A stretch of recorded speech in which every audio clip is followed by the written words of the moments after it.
आहेत काय? भावना अत्यंत वेदनादायी आहेत. नियती एवढी कठोर आणि क्रूर असू शकते का, ही असा माझा प्रश्न खरं तर ज्या वेळेला ही बातमी टी व्हीवर मी बघितली ऐकली त्यावेळेला मनामध्ये पहिला प्रश्न आला.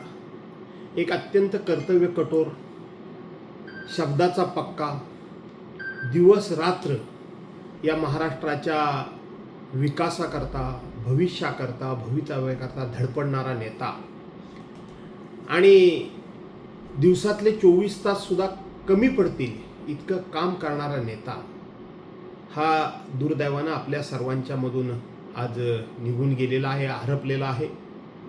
मी सुरुवातीलाच माननीय अजितदादा यांना भावपूर्ण श्रद्धांजली माझ्या कुटुंबियांतर्फे, शिवसेना उद्धव बाळासाहेब ठाकरे पक्ष विधिमंडळातर्फे आणि माझ्या पक्षातर्फे संपूर्ण महाराष्ट्रातर्फे मी श्रद्धांजली अर्पण करतो. अजितदादा हे अत्यंत रोखठोक व्यक्तिमत्व होतं. अजितदादा थोडे तामशी होते, पण तितकेच मनानं हळवे देखील होते आणि तितकेच शब्दाचे पक्के देखील होते. आज ते आपल्यामधून निघून गेलेले आहेत. मी त्यांच्याबरोबर आयुष्यातली 15 वर्ष राष्ट्रवादी काँग्रेस पक्षामध्ये काम केलेलं आहे आणि त्याचबरोबर विधिमंडळामध्ये जवळजवळ 34 वर्ष मी त्यांना जवळून बघितलेलं आहे, त्यांना अनुभवलेलं आहे.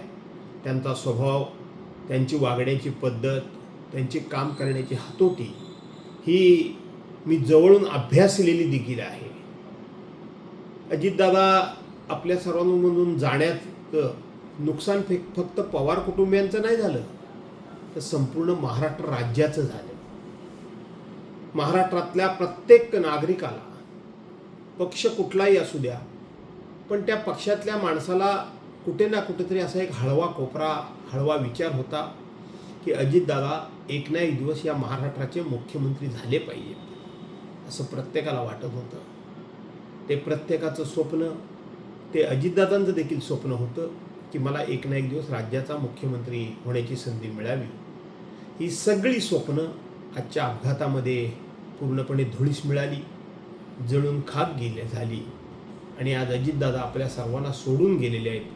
याचा प्रचंड असा या ठिकाणी धक्का तर आहेच, पण अतीव दुःख होते मला.